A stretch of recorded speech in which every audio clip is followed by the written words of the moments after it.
Hello everyone, myself Dr. Amjad, physio. Today we are going to discuss about the cervical radiculopathy.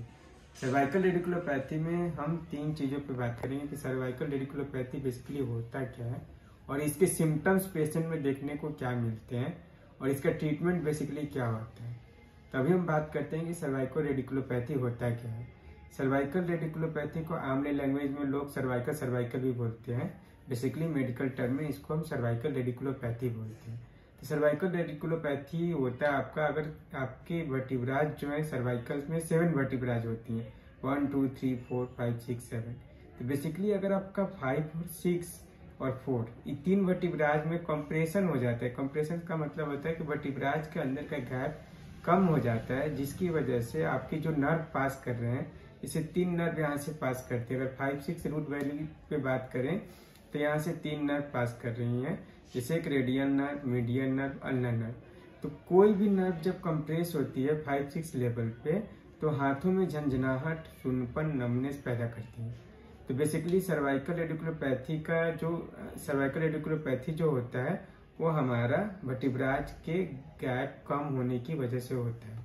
हम दूसरा चीज बात कर रहे थे, हम सिम्टम्स क्या होता है सर्वाइकल रेडिकुलोपैथी का। सर्वाइकल रेडिकुलोपैथी का सिम्टम्स होता है कि हाथों में झंझनाहट फील होने लगता है। कभी कभी किसी पेशेंट को ना अपर आर्म में ही झंझनाहट पैदा होती है, किसी किसी को लोअर आर्म, पूरे आर्म में भी झंझनाहट पैदा होती है। तो फर्स्ट सिम्टम्स है हमारा झंझनाहट, जिसको हम इंग्लिश में बोलते हैं टिंगलिंग सेंसेशन। दूसरा होता है नमनेस हो जाना। नमनेस का मतलब होता है कि हाथ हमारा सुन्न पड़ जाता है। जैसे कोई काम कर रहे हो आप, जैसे लिख रहे हो, अचानक से लगता है कि मेरा एकदम हाथ सुन्न पड़ रहा है, मतलब इसमें पावर ही नहीं। दूसरा चीज होता है हमारा नमनेस। पहला हो गया टिंगलिंग सेंसेशन, दूसरा हमारा सिम्टम्स हो गया नमनेस। तीसरा जो सिम्टम्स होता है हाथों में लॉस ऑफ पावर, मतलब पावर कम हो जाता है as comparison to the another arm.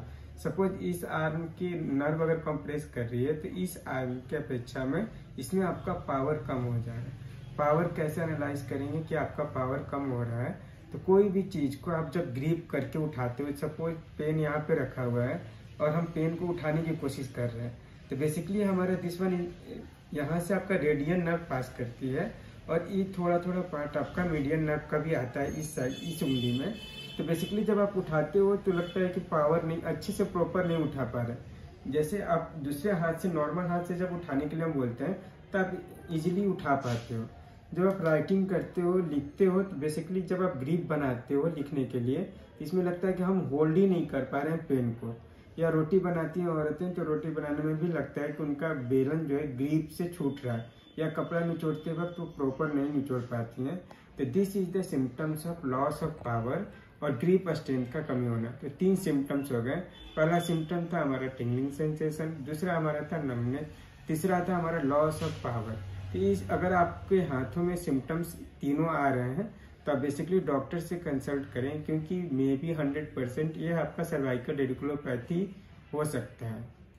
Cervical radiculopathy का आपने क्या होता है समझ लिया और इसके सिम्टम्स समझ लिए। अब आपका ट्रीटमेंट क्या होता है? तो ट्रीटमेंट दो पार्ट में हम डिवाइड करते हैं। एक होता है मेडिसिनल ट्रीटमेंट, एक होता है फिजियोथेरेपी ट्रीटमेंट।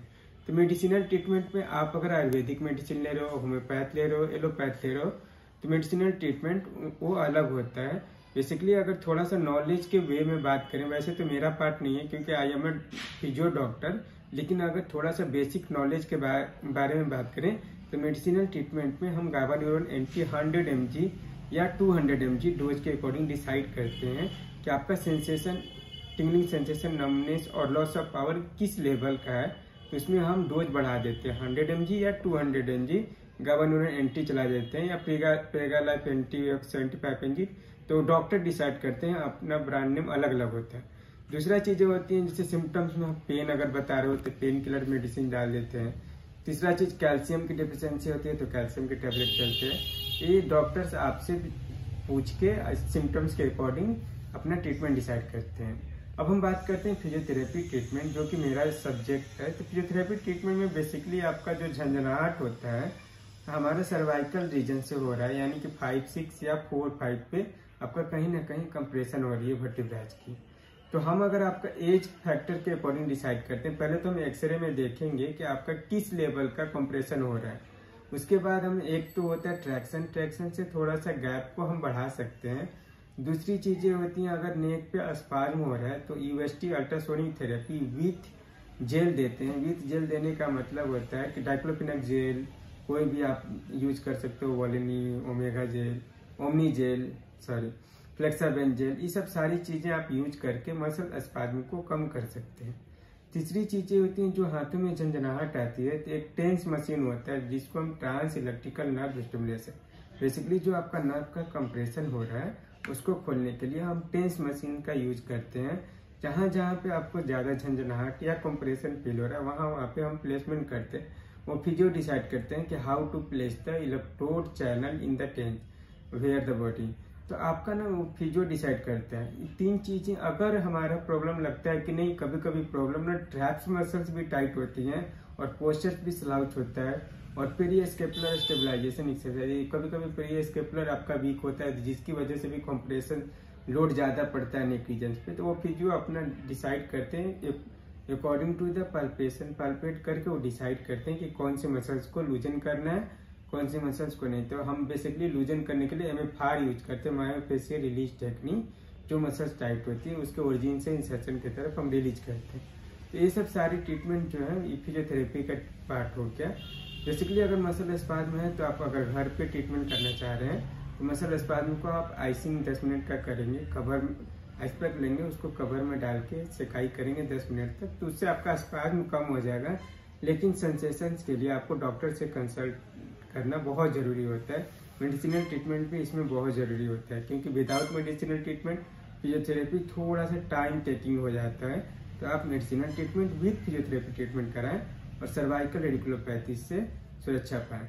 अगर आपको कोई भी नॉलेज या कुछ भी डाउट हो या कुछ जानकारी चाहिए तो आप कमेंट बॉक्स में कमेंट करके पूछ सकते हैं। सर एक डायग्नोस के बारे में बताते हैं, डायग्नोस कैसे करते हैं। डायग्नोस बेसिकली हमने एक स्पेलिंग टेस्ट होता है या कंप्रेशन टेस्ट होता है, उसको हम परफॉर्म करते हैं, फिजियो जो परफॉर्म करके बताते हैं। दूसरा होता है कि डायग्नोस्टिक ट्रीटमेंट में आपका एक्सरे अगर ज्यादा सीवियर लेवल का हो गया तो MRI से हम चेक करते हैं कि MRI में क्या होता है कि क्रॉस सेक्शन होते हैं बहुत सारे, तो उसमें हम बेसिकली पता लगा लेते हैं कि कितने लेवल का कंप्रेशन हो रहा है।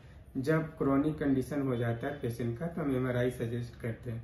ये हो गया डायग्नोस अगर करते हैं तो डॉक्टर्स डायग्नोस MRI, एक्सरे और फिजिकल थेरेपिस्ट अपना टेस्ट परफॉर्म करके सारी चीजों को डायग्नोस करते हैं। वैसे आप खुद भी आप समझ गए होंगे कि सिम्टम्स के अकॉर्डिंग आप डिसाइड कर लोगे मेरा सर्वाइकल रेडिकुलोपैथी है कि नहीं। अगर कोई भी डाउट होगा फिर भी तो आप कमेंट बॉक्स में कमेंट करके जरूर पूछिए। I am always ready for the solution. Thank you so much for this video.